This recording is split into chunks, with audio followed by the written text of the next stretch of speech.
Pour ne rater aucune de nos vidéos, n'oubliez pas de vous abonner et d'activer la cloche. Le mardi 20 juin, Elisabeth Borne a donné une interview en direct aux médias en ligne Brut. L'angle principal, le plan jeunesse du gouvernement, SNU, écologie, Parcoursup. Les sujets essentiels ont été évoqués, mais rien de spécial n'en est sorti, si ce n'est une séance d'auto-congratulation au sujet de réformes et de dispositifs, à l'instar de la réforme des retraites, contesté par le plus grand nombre. Pour revenir sur cette séquence médiatique et surtout ce moment de communication, j'accueille sur le plateau du média Manès Nadel, responsable fédéral de la Voix lycéenne. C'est l'entretien d'actu.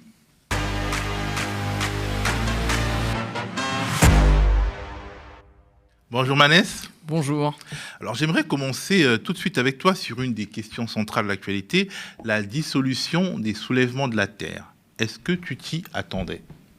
Alors on s'y attendait, oui, parce que la volonté avait été affichée par le gouvernement depuis quelques semaines déjà, et que ça va avec toute l'idéologie du gouvernement, qui est de museler la contestation dès qu'elle s'affiche un peu trop fort ou pas dans les carcans que le gouvernement veut nous donner.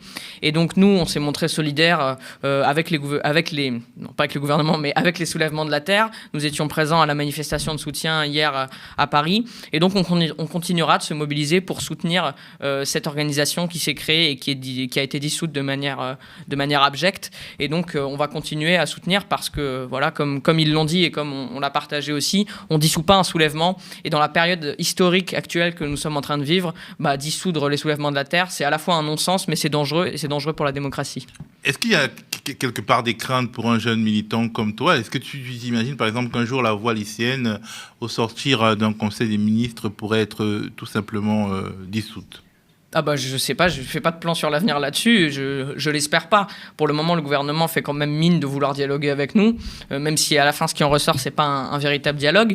Mais dans le fond, oui, je pense que c'est quand même un danger pour les libertés publiques qu'une telle organisation ait été dissoute, alors qu'elle n'est pas responsable des violences qui y a eu durant ces manifestations, et que même ces violences-là ont été en grande partie déclenchées par un dispositif policier qui n'était pas du tout approprié. C'était le cas lors de la manifestation sur le méga-bassine, où on l'a vu dans des vidéos, en fait, la police ne savait pas ce qu'elle faisait, et ce qu'elle faisait n'était pas du tout approprié.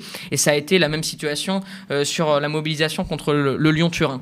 Donc aujourd'hui, non, les soulèvements de la Terre n'est pas une organisation terroriste. Enfin, il faut aussi dire à quel point le poids des mots a été changé par ce gouvernement pour en faire à peu près n'importe quoi. Donc aujourd'hui, effectivement, ce gouvernement mène une guerre contre la gauche, une guerre contre tous ceux qui s'opposent frontalement à sa politique et à cet ordre social que le gouvernement fait tout pour préserver. Et donc nous, aujourd'hui, on se doit, comme la CGT, comme la grande partie de la gauche aujourd'hui, de soutenir les soulèvements de la Terre face à cette attaque.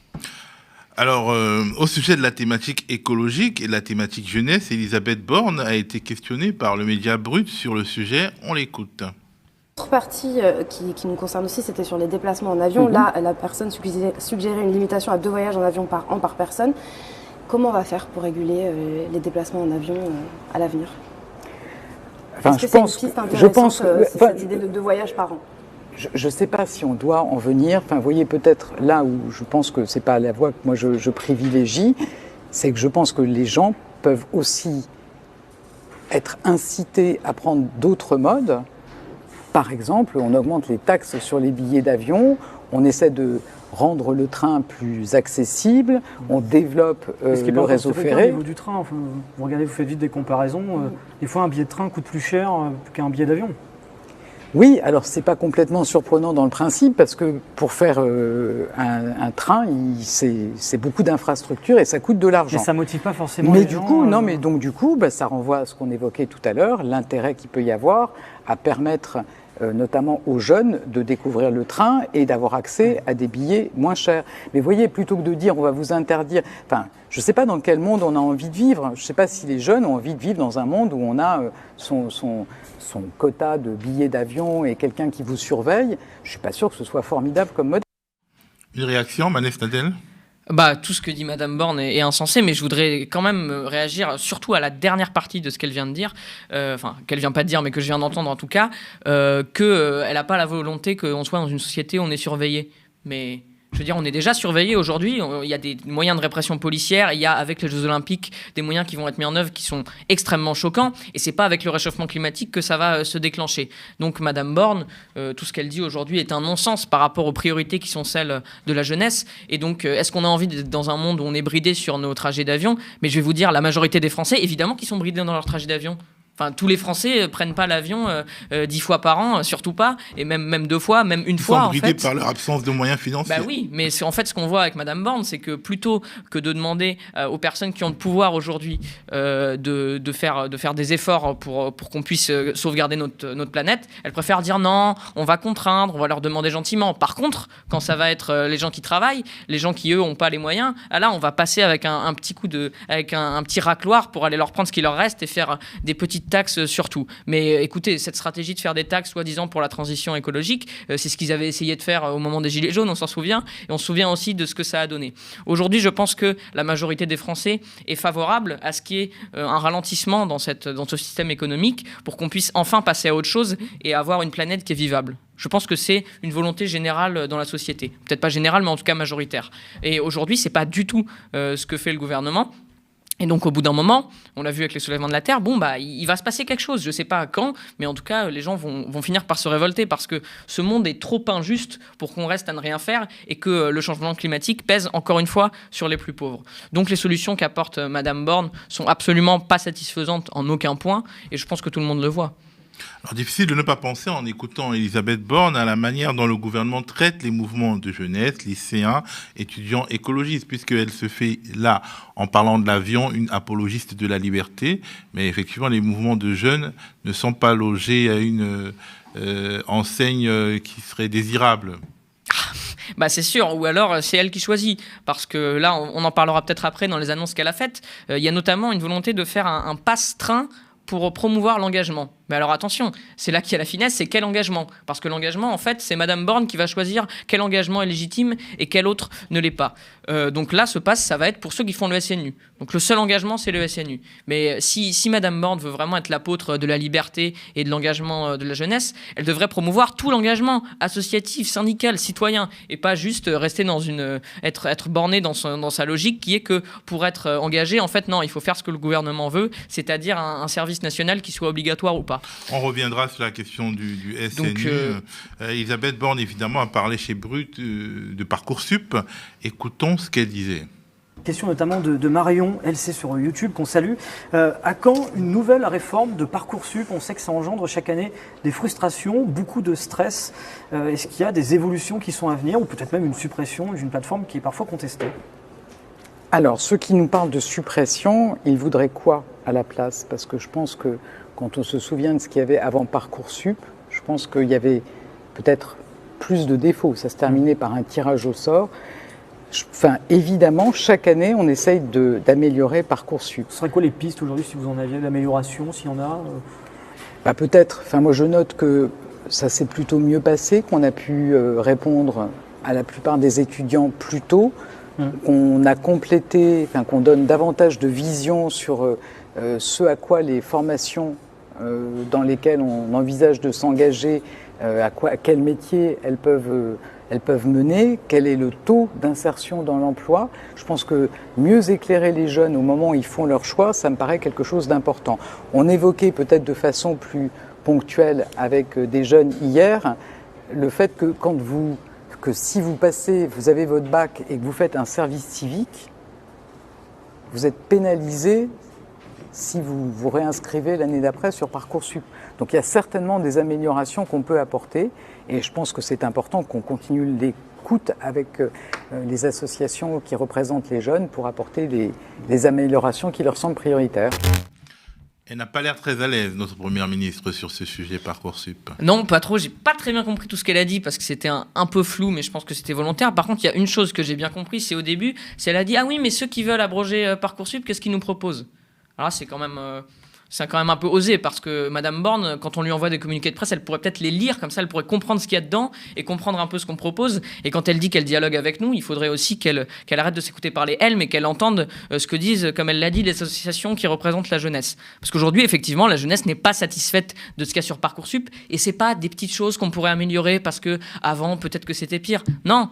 c'est que Parcoursup aujourd'hui, et c'est pas la première fois qu'on en parle sur ce média aussi, c'est en fait c'est une machine à broyer les avenirs et encore une fois à perpétuer une hiérarchie sociale. Donc le problème, il faut le prendre à la racine si on veut vraiment enlever ce stress qu'il y a sur les lycéens. Et d'ailleurs, elle n'a pas répondu à la question qui était plutôt bien posée, qui était sur l'angle justement le stress que ça apporte et les résultats qu'il y a ensuite. Parce que Parcoursup aujourd'hui est extrêmement inégalitaire et quand elle dit qu'elle va mettre de la visibilité ou je sais pas quoi, en fait non, il y en a pas de la visibilité. Ou alors certaines universités disent, mais d'autres disent pas.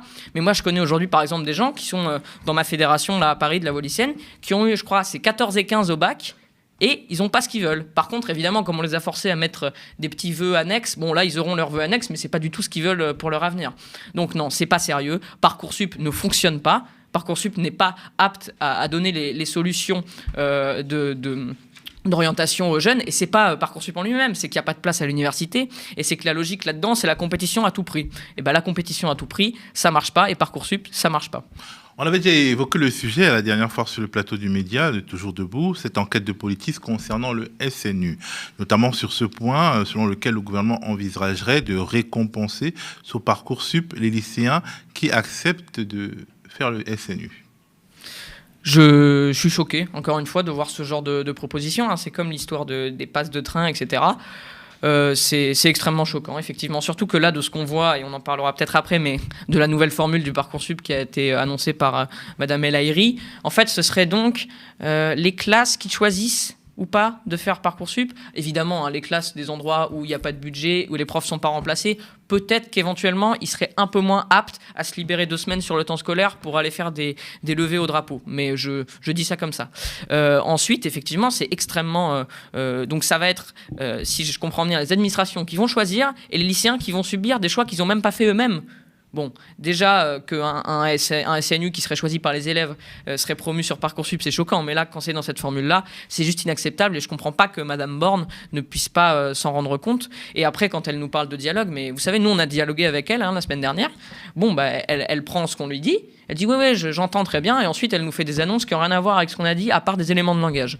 Donc non, c'est pas satisfaisant. On n'est pas écouté. Et la seule chose qu'on nous propose, c'est de faire un service national universel. Mais ça ne va pas régler les problèmes de fond de la société, qui est que la jeunesse aujourd'hui est révoltée. Et donc, au bout d'un moment, comme j'ai dit, ça va ressortir. En fait, ce que tu désapprouves, c'est ce dont Sarah El Haïry a parlé de l'interview au Figaro. Le SNU serait d'une certaine manière intégré au temps scolaire.